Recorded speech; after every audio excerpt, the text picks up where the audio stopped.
जय स्वामीनारायण विद्यार्थी मित्रों, बायोलॉजी ई विद्याना क्लास में आपनु स्वागत है। गया विडियो लेक्चर में आपणे समझ्या द्विअंगी वनस्पति। कोने कहीशुं द्विअंगी वनस्पति? जेना सुकायमां बे अंगो आवेला छे, मूळ अने प्रकांड। पण मूळ साचा मूळ नथी, मूळ जेवी रचना धरावता।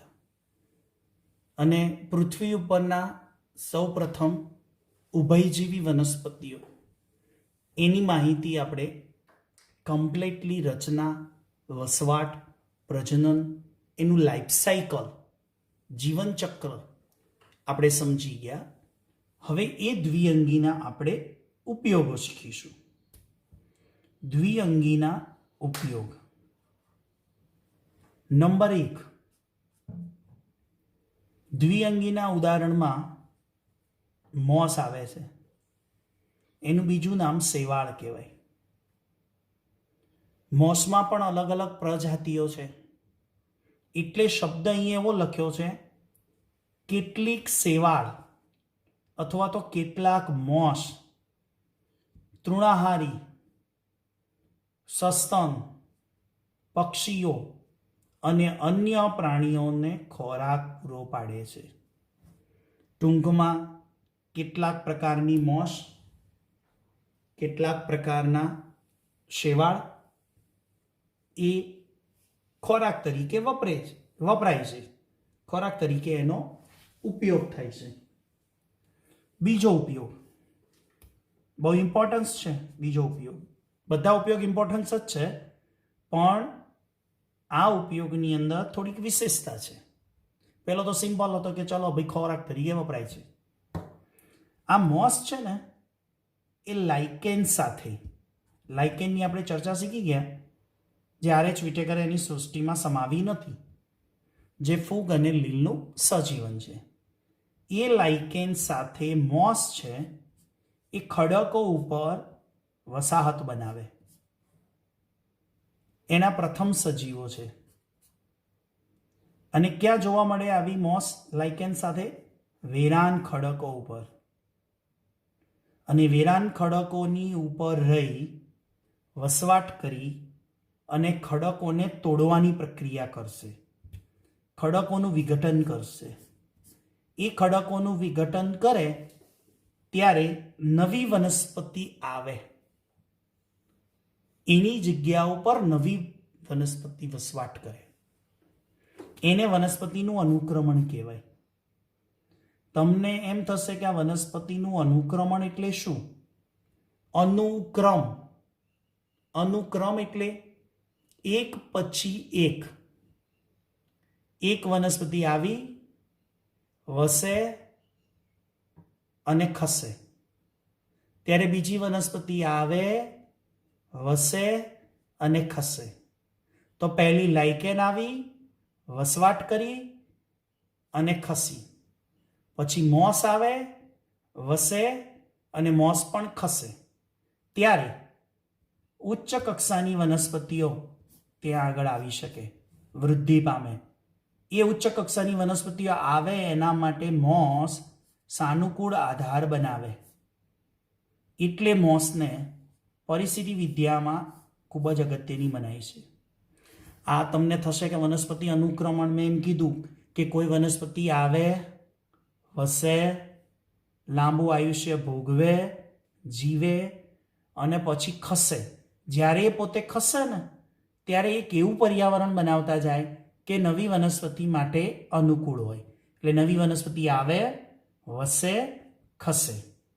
ત્રીજી વનસ્પતિ આવે, વસે, ખસે। તો એના માટે મોસે આવનારી વનસ્પતિઓ માટે અનુકૂળ પર્યાવરણ બનાવી દીધું અને મોસ પછી ખસી જાય છે। ત્યારે ઉચ્ચ કક્ષાની વનસ્પતિ આવે છે, એને કહેવાય વનસ્પતિ અનુક્રમણ। એટલે કે મોસનો પરિસ્થિતિ વિદ્યામાં અગત્યનો ફાળો। ચલો નેક્સ્ટ, ક્લિયર? ત્રીજો ઉપયોગ, મોસ જમીન ઉપર ગીચ સાદડીની જેમ છવાઈ જાય, ચટ્ટાઈની જેમ.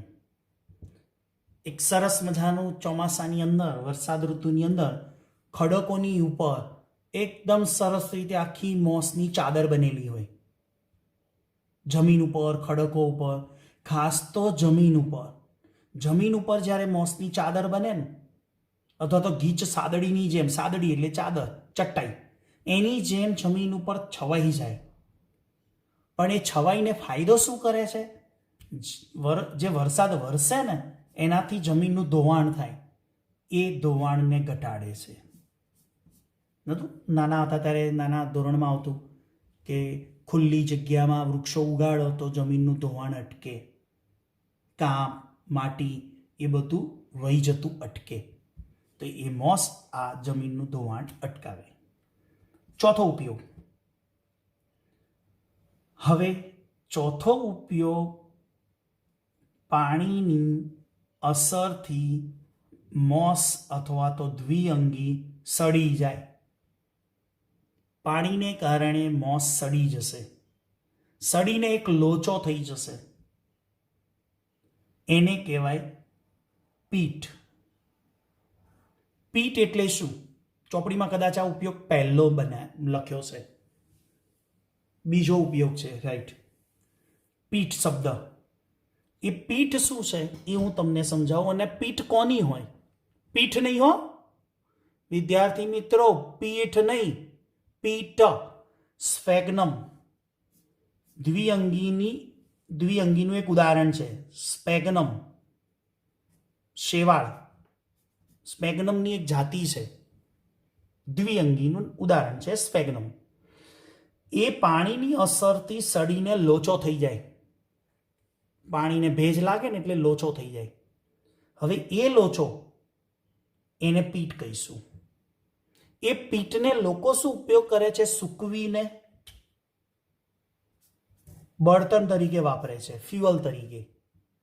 જેમ લાકડાને વાપરીએ ને, સળગાવીએ લાકડા માટે ઈંધણ તરીકે, તો પીટનું પણ ઈંધણ તરીકે ઉપયોગ કરે છે. બીજો એક ઇમ્પોર્ટન્સ ઉપયોગ છે પીટનો. નીટમાં આ ઉપયોગને થોડો ટ્વિસ્ટ કરીને પૂછેલો. એ ઉપયોગ પહેલા સમજી લો. જલ સંગ્રહણ ક્ષમતા છે. પીટ શું કરે? પાણીનો સંગ્રહ કરે.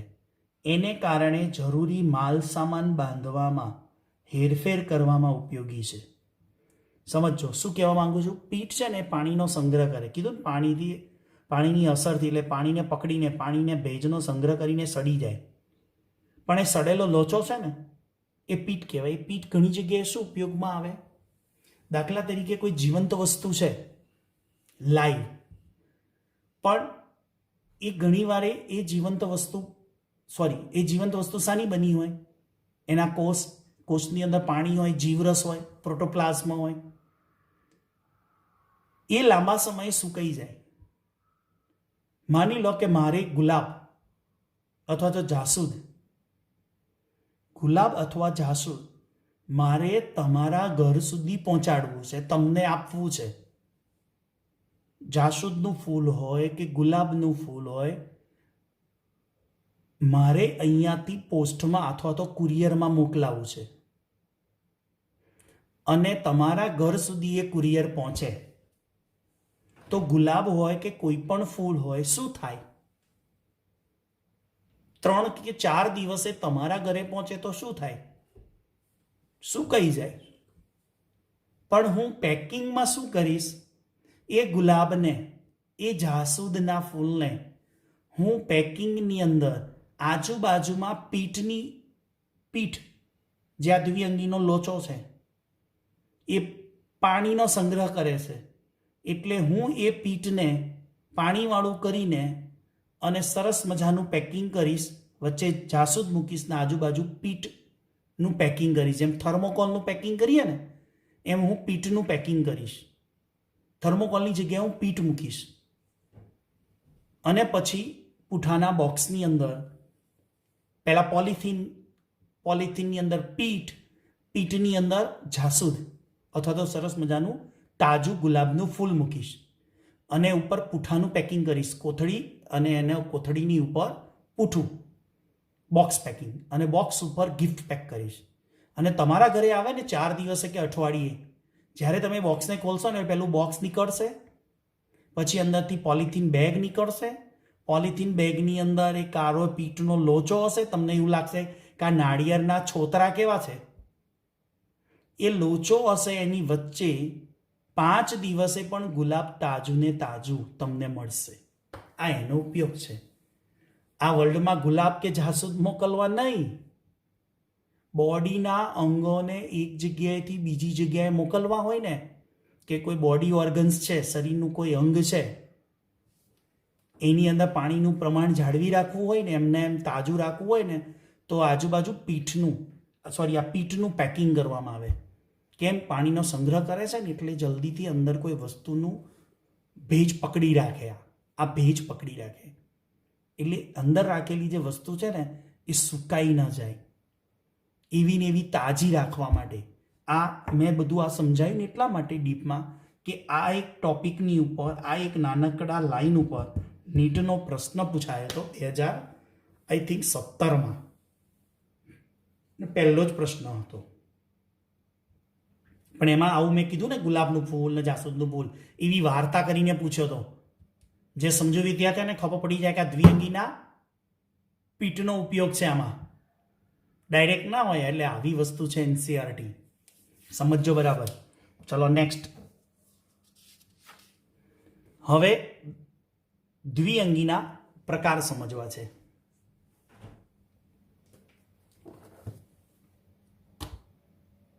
દ્વિઅંગીના પ્રકાર સમજીએ. દ્વિઅંગીના પ્રકારની અંદર 3 પ્રકાર છે. નંબર 1, હિપેટોકોપ્સીડા. મારી જોડે જોડે બોલો, ઓકવર્ડ નામ છે. હિપેટોકોપ્સીડા. બીજો પ્રકાર છે બ્રાયોપ્સીડા, જેમાં મોસ આવે. પહેલો છે હિપેટોકોપ્સીડા, જેમાં લીવરવર્ટ આવશે. બીજો પ્રકાર છે બ્રાયોપ્સીડા, જેમાં મોસ આવશે. ત્રીજો પ્રકાર છે એન્થોસિરોપ્સીડા. શું બોલાય? એન્થોસિરોપ્સીડા, જેમાં હોર્નવર્ટ આવશે. તો દ્વિઅંગીના કેટલા પ્રકાર? 2. એક હિપેટોકોપ્સીડા, જેમાં લીવરવર્ટ શીખવાનું. બ્રાયોપ્સીડા, જેમાં આપણે મોસ શીખવાનું. ત્રીજો છે એન્થોસિરોપ્સીડા, જેમાં આવશે હોર્નવર્ટ, જે આપણે સિલેબસમાં નથી. આપણે શીખવાનું છે માત્ર લીવરવર્ટ અને મોસ. તો આપણે શરૂ કરીએ. ટોપિક નંબર 3.2.a, લીવરવર્ટ, જેને કહેવાય હિપેટોકોપ્સીડાનું એક ઉદાહરણ. તો લીવરવર્ટનો વસવાટ ક્યાં છે? તો ઝરણા કિનારે, ભેજવાળા મેદાનો, ભીની જમીન, વૃક્ષોની છાલ. અને આ વનસ્પતિ કેવી હોય? છાયાપ્રિય, છાયા ચાહક, ખડકોની છાયામાં, વૃક્ષોની છાયામાં ઉગે. તો આ શું લખ્યા? એના વસવાટ. હવે લીવરવર્ટનો દેહ, એટલે કે એનું શરીર. લીવરવર્ટનું શરીર, એના બોડી પાર્ટ્સ 3 ભાગમાં વહેંચાયેલું છે. એક છે બીજાણુજનક પાદ. પાદ એટલે પાદવાનું નહીં, પાદ એટલે ઉપાંગ. શું કહેવાય? પાદ એટલે ઉપાંગ. હા, ઘણા વિદ્યાર્થીઓ પછી પૂછે, સાહેબ આ પાદ એટલે શું? ઉપાંગ કહેવાય. પછી પ્રાવરદંડ, એટલે કે દંડ જેવો ભાગ. અને ત્રીજું મુખ્ય શરીર, એટલે કે પ્રાવર. એટલે એને પગ છે, એને ધડ છે, અને એનું શરીર છે. એટલે શીર્ષ, પછી અહીંયા આવે એને ધડ અને એના ઉપાંગ. તો કેટલા ભાગ શીખવાના? લીવરવટના એની બોડી 3 ભાગમાં વહેંચાયેલી છે. એક તો જેના ઉપાંગ ધરાવે છે એને આપણે બીજાણુજનક પાદ કહીશું, બીજું કહીશું પ્રાવરદંડ અને ત્રીજું કહીશું પ્રાવર. ઓકે, હવે નેક્સ્ટ સમજીએ કે એનું સુકાય એટલે વનસ્પતિ દેહ થયો, એનું સુકાય પૃષ્ઠવક્ષીય અને આધાર સાથે ગાઢ રીતે જોડાયેલું.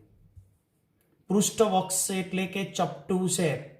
જો હું તમને એક વસ્તુ સમજાવી દઉં વિદ્યાર્થી મિત્રો, આ જે છે આ ભાગ હોય ને એને પૃષ્ઠ કહેવાય, આ જે નીચે છે ને એને વક્ષ કહેવાય, આ વક્ષ કહેવાય, આ પૃષ્ઠ કહેવાય, આ અગ્ર કહેવાય, આ પશ્વ કહેવાય અને આ બે બાજુ છે ને એને પાર્શ્વ કહેવાય. ખબર પડે છે? આ પૃષ્ઠ, આ વક્ષ, આ અગ્ર, આ પશ્વ અને આ બે બાજુ પાર્શ્વ. ક્લિયર? આગળ તો સુકાય પૃષ્ઠવક્ષીય રીતે આધાર સાથે ગાઢ રીતે ચોંટેલું. એમાં માર્કેન્સિયા અને રિક્સિયા ચોપડીના આકૃતિમાં સમજી શકો છો. તો ચોપડીની આકૃતિ તમને ચોપડીમાંથી દર્શાવીએ એટલે થોડુંક સમજણ પડે. 35 નંબરનું પેજ ખોલો, એની સામે 34 નંબર જો, અહીંયા 34 નંબર. ઓકે, જો અહીંયા આ થયું પ્રાવર છે ને, આ એનો દંડ જેવો ભાગ એટલે પ્રાવર દંડ, અને અહીંયા છે એનો આધાર એટલે એને કહેવાય પાદ. પ્રાવર, પ્રાવર દંડ એટલે આ ભાગ આખો બીજાણુજનક માટે કીધું આપણે કે એનો દેહ બીજાણુજનક. ઉદાહરણ છે સી આકૃતિ, સીમાં છે મોસ છે ને. ચલો આગળ. પત્રમય સભ્યો પ્રકાંડ જેવી રચના ઉપર બે હરોળમાં પર્ણો જેવા ઉપાંગો ધરાવે. પત્રમય સભ્યો, પત્રમય એટલે કે આપણે એને પર્ણ કહીશું. પર્ણ જેવા સભ્યો પ્રકાંડ જેવી રચના ઉપર બે હરોળમાં પર્ણો જેવા ઉપાંગો ધરાવે. નેક્સ્ટ, લીવરવટમાં પ્રજનન. લીવરવટની અંદર પ્રજનન એક જોઈશું અલિંગી પ્રકારે, જેને આપણે વાનસ્પતિક કહીએ. વાનસ્પતિક પ્રજનન અવખંડન દ્વારા. કોના દ્વારા? વાનસ્પતિક પ્રજનન અવખંડન દ્વારા.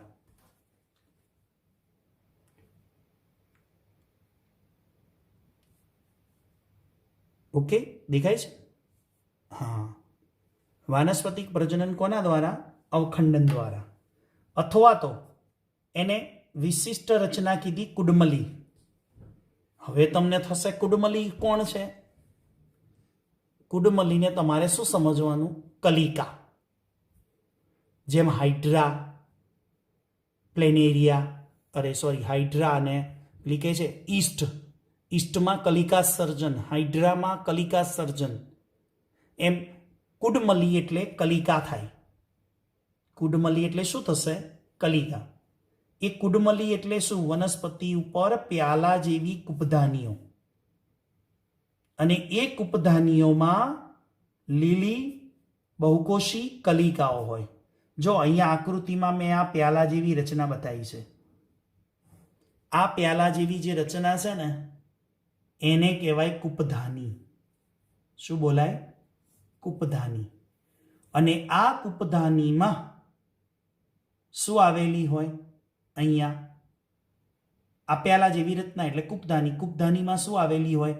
લીલી અને બહુકોષી કલિકાઓ હોય. અને કલિકાઓ કલિકા સર્જન થાય. અને કલિકા સર્જન થાય, વિકાસ પામે અને પિતૃદેહથી છૂટી પડી જાય. પિતૃદેહથી છૂટી પડી એનું અંકુરણ થશે અને અંકુરણ થઈને નવી સંતતિ બનશે. સમજાય છે? આ કુડમલી રચના, એ કુડમલી રચના પણ આકૃતિમાં આપેલી છે, પ્યાલા જેવી રચના.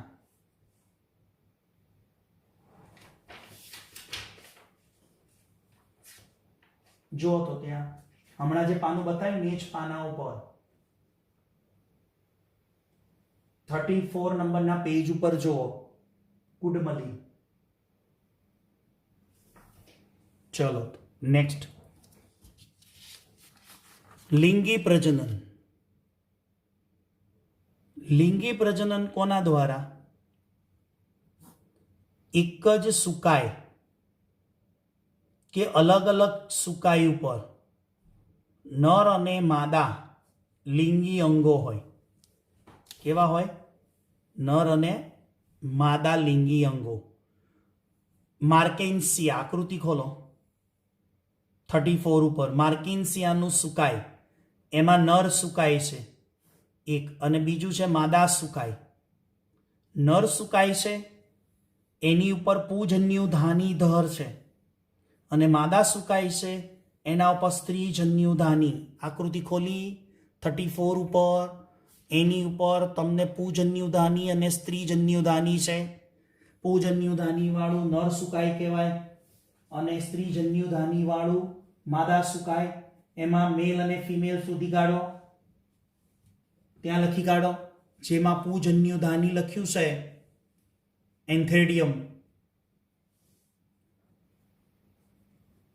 એન્થેડિયમ એને પૂજન્યુધાની, અને સ્ત્રીજન્યુધાની ગુજરાતીમાં લખ્યું છે એ કહેવાય માદા સુકાય.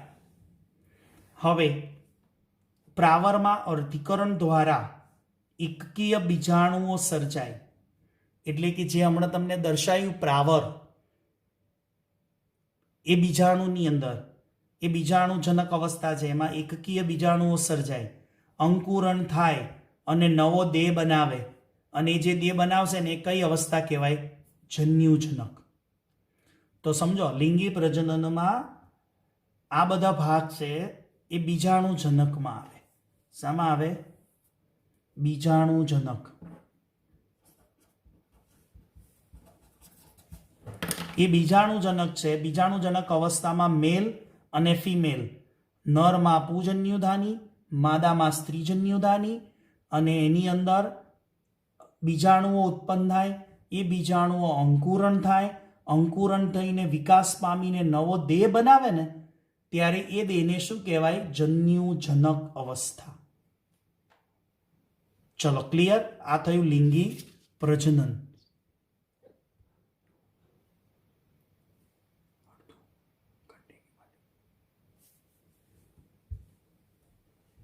આપણે જોયું લીવરવટ.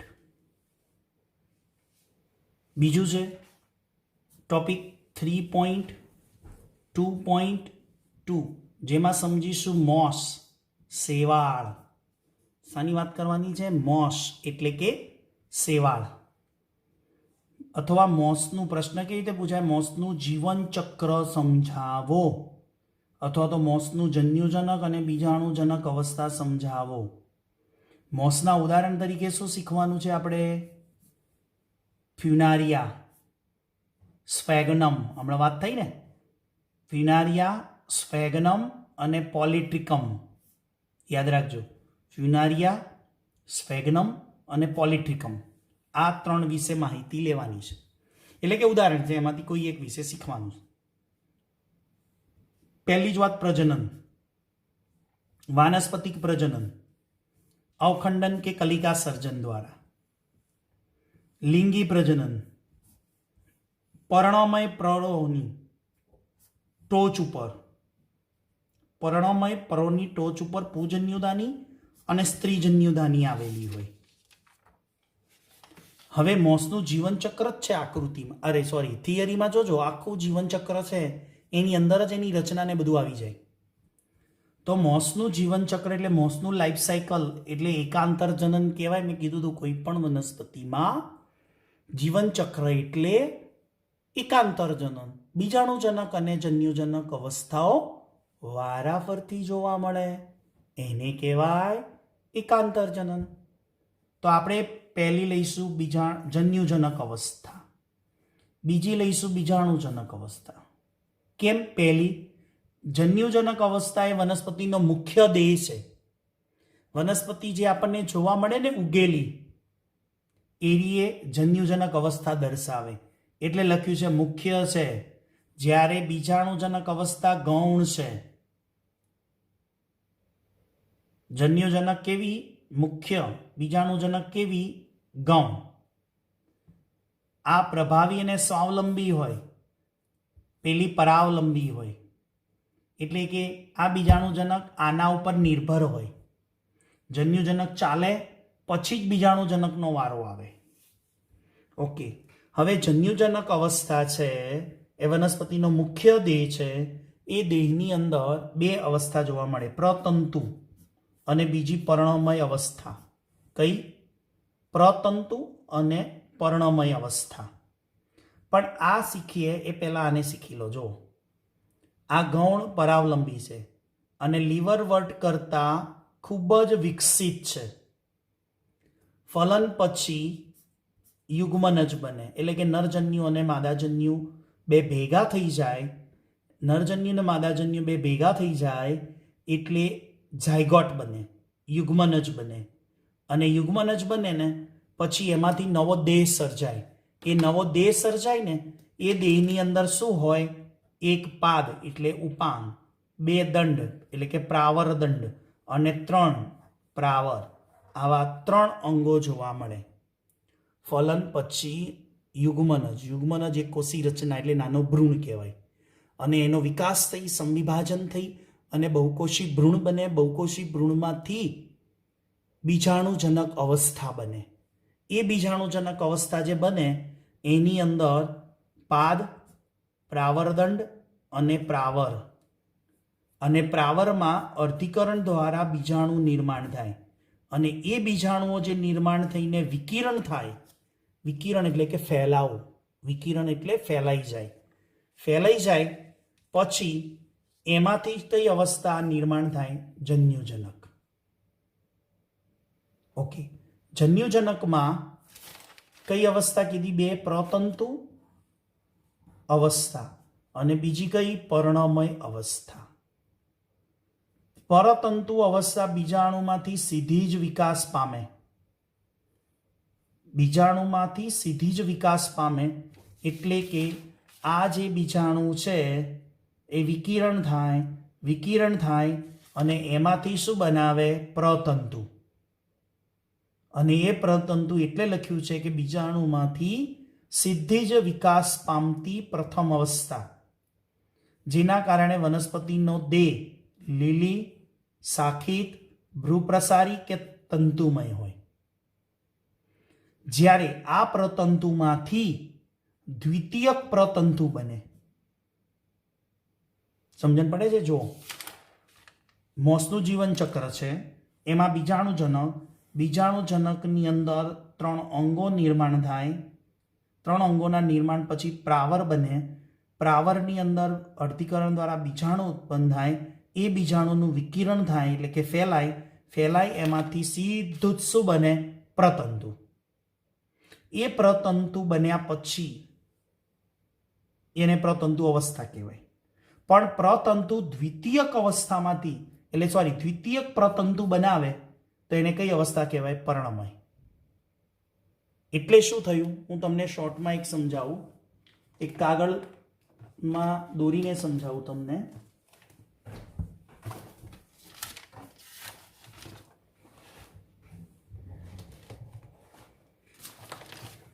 ચાલુ રાખજો.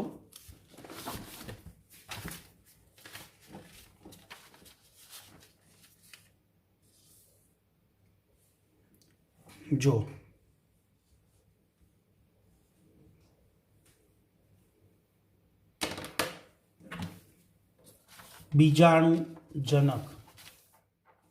બીજાણુજનકમાંથી શું બન્યું? પ્રાવર.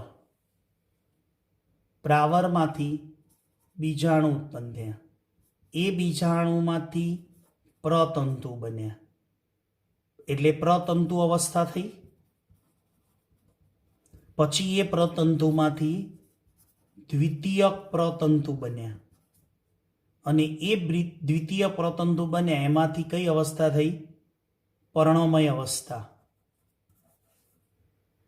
એટલે આ ભાગ થયો બીજાણુજનક અવસ્થા અને આ ભાગ થયો જન્યુજનક અવસ્થા. સમજણ પડે? જો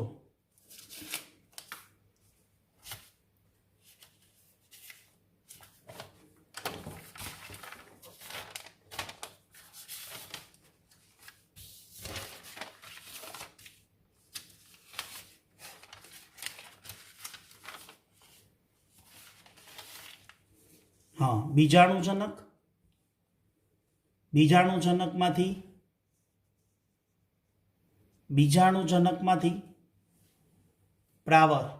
પ્રાવરમાંથી બીજાણુનું વિકિરણ થઈ અને સીધું જ એમાંથી લીલી શાખિત ભ્રૂપ્રસારી કે તંતુમય અવસ્થા એટલે પ્રતંતુ. પછી એ પ્રતંતુમાંથી દ્વિતીયક પ્રતંતુ બને ત્યારે કઈ અવસ્થા કહેવાય? પર્ણમય અવસ્થા. જ્યારે આ પ્રતંતુનું નિર્માણ શરૂ થાય ત્યારે જન્યુજનક અવસ્થા કહેવાય. હવે એ દ્વિતીયક પ્રતંતુમાંથી પર્ણમય અવસ્થા કેવી રીતે બને? તો કે દ્વિતીયક પ્રતંતુમાંથી પાર્શ્વકલિકાઓ તરીકે વિકસે સીધા કુંતલાકાર ગોઠવાયેલા પર્ણો ધારણ કરતી પાતળી અક્ષ બને, અને એ મુખ્ય અક્ષ બહુકોષી હોય, શાખિત હોય, મૂલાંગો વડે ભૂમિ સાથે જોડાયેલી આ સંપૂર્ણ રચના જોવા મળે એને પર્ણમય અવસ્થા કહેવાય. સમજાય છે? નંબર 1 બીજાણુજનક, પછી આવે જન્યુજનક. પણ અહીંયા જન્યુજનકની અંદર પહેલી પ્રતંતુ અવસ્થા અને જન્યુજનકમાં બીજી કઈ આવે? પર્ણમય અવસ્થા. ફરી એકવાર રિપીટ કરું, યસ ઓર નો? ધ્યાનથી વાંચજો, સમજજો. ન ખબર પડે તો આગળ ફરીથી એકવાર આને રિવાઇઝ તરીકે લઈશું. વિડીયો લેક્ચરને રિવાઇન્ડ કરીને સમજવાનો પ્રયત્ન કરજો અને સાથે ચોપડી રાખીને એકવાર સમજી લેજો. ત્યાં સુધી આવતો વિડીયો લેક્ચરની અંદર ત્રિઅંગી શરૂ કરીએ ત્યાં સુધી મને રજા આપશો. જય સ્વામિનારાયણ, જય શ્રી કૃષ્ણ.